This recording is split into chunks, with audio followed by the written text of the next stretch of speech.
क्या सोर्सेज है मुझे पता नहीं, लेकिन मुझे तो नहीं मालूम कहाँ से लाएंगे और किधर से लाएंगे। बहुत सारों ने ये तक कहा कि मेरे जेब में टिकट है, तो हमारे कुछ लोगों ने कहा अरे भाई जेब में मात्रा गिर जाएगा आपका। अगर जो पार्टी से टिकट मांग रहा है, अगर वो टिकट नहीं मिलने के बाद गद्दारी कर रहा है, तो पब्लिक को तो मालूम है। आज हमारे वार्ड के अंदर, हमारे वरवाद के अंदर पब्लिक का एक ही कहना है, जो टिकट लाएंगे हम उसको वोट देंगे। मुझे मेरे खायद सैयद इम्तियाज जलील साहब पे बहुत भरोसा है, और जो है तो उनके पुराने कार्यकर्ताओं को इंसाफ करेंगे, क्योंकि ये उम्मीद है। और मुझे ये लगता है, मेरा दिल कह रहा है कि इस बार इम्तियाज जलील साहब मुझे उम्मीदवारी देंगे। देखिए पैराशूट से बहुत सारे आएंगे जो पार्टी में कभी हमारे स्टेज पे नहीं आए। आप लोग देख रहे हैं औरंगाबाद एक्सप्रेस न्यूज। मैं आपका दोस्त अल्ताफ हुसैन। जैसे ही महानगर पालिका का डंका बजा, उसी के चलते हर उम्मीदवार मैदान में उतर गया, हर पार्टी मैदान में उतर गई। लेकिन औरंगाबाद में देखा जा रहा है कि AIMIM से कई उम्मीदवारी भरी गई है। ऐसे नेताओं ने तक यहां से उम्मीदवारी भरी है जहां का लोग सोच भी नहीं सकते। लेकिन क्या MIM पार्टी अपने पुराने कार्यकर्ताओं के साथ जाएगी या MIM पार्टी नए चेहरों को मौका देगी? अब पुराने कार्यकर्ताओं के क्या कार्यकाल में वक्त रहा, कितना इनका साथ रहा। मेरे साथ आज एक ऐसी शख्सियत जुड़ी है जो किसी तारुफ की मोहताज नहीं है। ये प्रभाग नंबर 5 से उम्मीदवारी मांग रहे हैं और पिछले कई सालों से MIM के साथ जुड़े हुए हैं। ये किसी तारुफ के मोहताज नहीं है, भाई इम्तियाज इनको कहा जाता है। और अक्सर जो है ये MIM के साथ पेशीदा रहते हैं, यानी कि हर वक्त कुछ ना कुछ काम लेकर मैदान में उतरते रहते हैं। भाई इम्तियाज मेरे साथ जुड़े हैं, हम इनसे बात करते हैं। भाई इम्तियाज, सबसे पहले मैं आपको एक सवाल ये करूंगा, कितने सालों से AIMIM के साथ जुड़े हैं आप?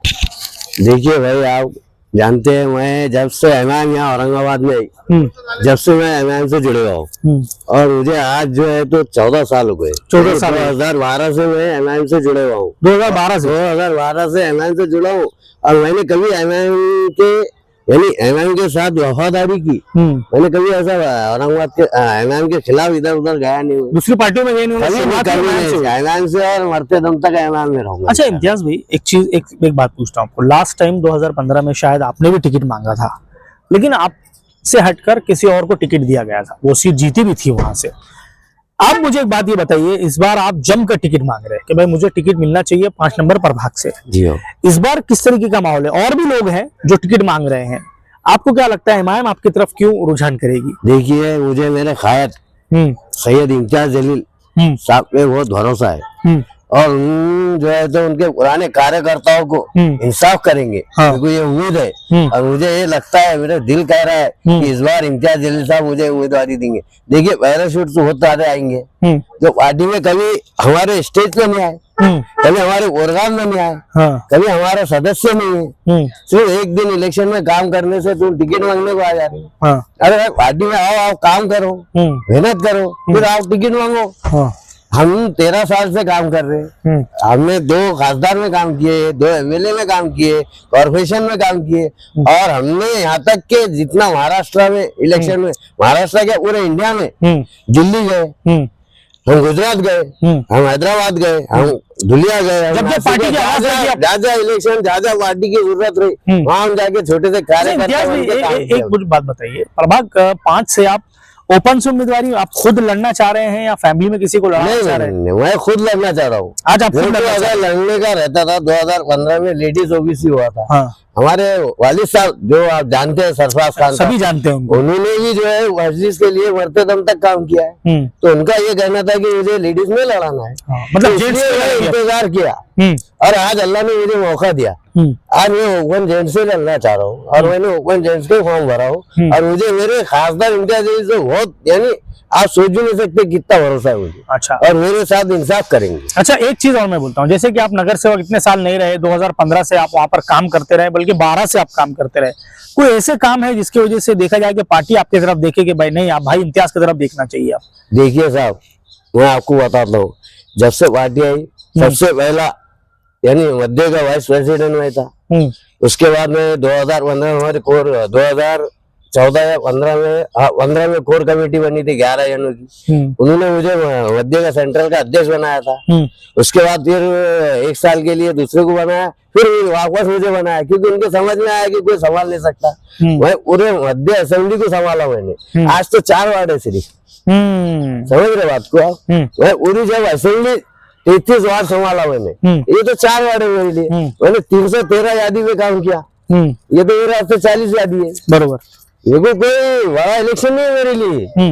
मतलब ऑलरेडी आपने काम किया है क्या? मैंने ऑलरेडी काम किया। अब मेरे आप वार्ड में जाके देखिए, आप मेरे वार्ड में छोड़िए, आप आरू कॉलोनी में जाइए, आसिया कॉलोनी में जाइए, भड़कल में जाइए, वुडीलैंड में जाइए, उलकानर में जाइए, बारापुले में जाइए, जाके आप सर्वे करिए कि लोग क्या करे। लोग का कहना यही है कि भाई इम्तियाज को इंसाफ मिलना चाहिए, भाई इम्तियाज के साथ इंसाफ होना चाहिए। आपकी किसी से आला कमान, जैसे AIMIM के महाराष्ट्र अध्यक्ष इम्तियाज जलील साहब से आपने बात की है कि भाई इस बार मुझे आप उम्मीदवारी दीजिए, हम आपकी सीट निकाल कर देंगे, ऐसी कोई बातचीत हुई? जी नहीं, हमने जो है तो साहब ने फॉर्म बांटे, हमने फॉर्म लिए, हमने फॉर्म भर के। आपको उम्मीद है कि मैं उनके साथ इंसाफ? बिल्कुल इंसाफ होगा मेरे साथ। जो फॉर्मेलिटी थी वो फॉर्मेलिटी पूरी करे हमने। साहब के साथ हमारी कोई बातचीत नहीं, लेकिन मुझे पक्का उम्मीद है मेरे कायद इम्तियाज जलील साहब और मेरे अलग बैरिस्टर असदुद्दीन अवीसी साहब। कुछ लोग तो ये दावा कर रहे हैं कि प्रभाग 5 से मैं टिकट किसी भी हाल में लेकर आऊंगा। देखिए साहब, उनके क्या सोर्सेस है मुझे पता नहीं, लेकिन मुझे तो नहीं मालूम कहाँ से लाएंगे और किधर से लाएंगे। बहुत सारों ने ये तक कहा कि मेरे जेब में टिकट है, तो हमारे कुछ लोगों ने कहा अरे भाई जेब में मात्रा गिर जाएगा। समझ रहे बात को आप जी? जब जेब में एक आधी बार गिर गया तो क्या करेंगे? नया टिकट कहाँ से लाएंगे? तो कुछ लोग चलते रहेंगे अल्ताफ भाई, ये सब रूमर है, ये फैलाते रहते लोग, इससे कोई फर्क नहीं पड़ने। साहब देखो, जो भी है हमारे पार्टी के जो सदर है असदुद्दीन अवीसी साहब, इम्तियाज जलील साहब, ये फैसला करेंगे। भाई और तुम कौन होते बोलने वाले मुझे मिल गया, इनको मिल गया? ये बात सही। अच्छा, एक सवाल मेरा ऐसा है, अगर आपको पार्टी टिकट देती है और अगर आप जीत जाते हैं, क्या है माइंड में, क्या लेकर नौजवान बच्चों के लिए, या कौन से काम आपको लग रहे हैं कि नहीं भाई ये काम की तरफ मैं अब ध्यान देने वाला? हाँ, बहुत अच्छा सवाल है अल्ताफ भाई आपका। देखिए, आज तक जितने भी कॉर्पोरेटर आए, मैं समझता हूँ गिने चुने ऐसे होंगे जो पब्लिक के लिए सोचते और नौजवानों के लिए सोचते। मेरा एक ही मकसद है, मैं अगर चुन के आता है प्रभाग नंबर 5 से, मेरे प्रभाग के अंदर घाटी हॉस्पिटल है, कॉर्पोरेशन मेरे प्रभाग में है, मेरे पास गार्डन है, समझ गया बात को? तो काम का मैदान बड़ा है। हाँ, नहीं, इसके अंदर जो है वैकेंसी निकलती, बहुत सारी वैकेंसी निकलती है। किसके ड्राइवर की निकलती है, स्वीपर की निकलती है, इंजीनियर की निकलती है, या गार्डन में लगता है या घाटी में लगते हैं। तो मैं ऐसे नौजवानों को जो आज बेरोजगार फिर रहे, उनको वहां लगाने की पूरी कोशिश करूंगा। और उसके अलावा मेरे वार्ड के अंदर एक हॉस्पिटल बनाऊंगा इंशाल्लाह। और मेरे वार्ड के अंदर जो है तो पानी का मसला था, थोड़ा है अभी बाकी, वो भी इंशाल्लाह पूरा करने की कोशिश करूंगा।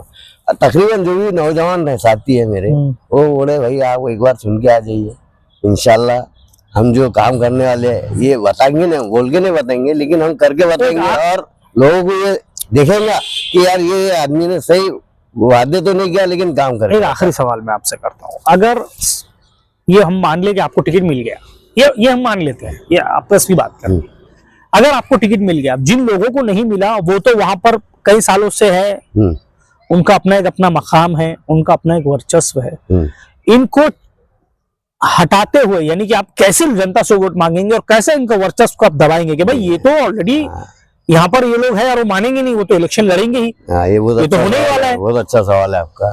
अगर जो पार्टी से टिकट मांग रहा है, अगर वो टिकट नहीं मिलने के बाद गद्दारी कर रहा है, तो पब्लिक को तो मालूम है। आज हमारे वार्ड के अंदर, हमारे प्रभाग के अंदर पब्लिक का एक ही कहना है, जो टिकट लाएंगे हम उसको वोट देंगे, समझिए।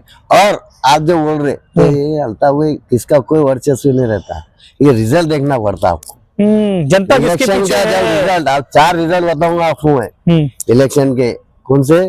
खासदार साहब के, MLA के, कॉर्पोरेटर के। आप मेरे जो वार्ड के एरिया है, वो एरिया में आप जाके रिजल्ट देखो कि वोट किसको कितने मिले। मैं बोलने से मेरे पास इतने लोग हैं, मेरे पास उतने लोग हैं, ये नहीं चलता। जब रिजल्ट आता ना, वो रिजल्ट आंकड़े बोलते हैं, आंकड़े बताना चाहिए आपको कि भाई मैंने ये यादी में इतने वोट नहीं लाया, अरे मैंने ये कर लिया, मैंने वो कर लिया, ये बोलने से नहीं होता। जब इलेक्शन रहता ना, इलेक्शन के दिन जो काम होता वोटिंग का मेन काम हो रहता। तो आप रिजल्ट देख लीजिए, मेरे पास धारापुल्ले में आके देख लीजिए, कोयनूर कॉलोनी में देख लीजिए, गर्म पानी में देख लीजिए, मेरे जितने भी यादियां है आप देख लीजिए, उसमें रिजल्ट कैसा है। अच्छा, चारों टाइम का देख लीजिए। एक सवाल ये है, इमाम कितनी सीटें ला रही है लगभग? ये तो हमारे कायद जानते साहब। नहीं, आपका नहीं हम तो सोच रहे हैं कि सामने जो है तो 60 से 70 के ऊपर लड़ाना चाहिए। तो महापुर बनाने का इरादा है? इंशाल्लाह महापुर का इरादा? हाँ इंशाल्लाह महापुर का इरादा है। तो हम ये चाह रहे हैं कि हमारे 60 से 70 सीट आना चाहिए। ठीक है, ये थे भाई इम्तियाज, और इनका ये मानना है कि जो लोग पार्टी में पिछले कई सालों से काम कर रहे हैं, AIMIM उसके तरफ ध्यान देना चाहिए, AIMIM ने उसको टिकट देना चाहिए। अब जैसे इनका ये मानना है कि 2012 से ये इमाम की कमान संभाले हुए हैं, इनके ऊपर कई जिम्मेदारियां भी आई और उस जिम्मेदारियों को बखूबी इन्होंने निभाया। अब आने वाले वक्त में ये देखना है कि 5 नंबर प्रभाग से भाई इम्तियाज टिकट मांग रहे हैं, क्या इनके तरफ पार्टी अपना रुख करेगी, क्या इनको टिकट मिलेगा, और अगर टिकट इनको मिलता है तो क्या ये अपने जीत के करीब पहुंचते हैं? देखने के लिए हमारे साथ जुड़ते रहिए। कैमरामैन आदिल खान के साथ मैं अल्ताफ हुसैन, आप लोग देख रहे हैं औरंगाबाद एक्सप्रेस न्यूज।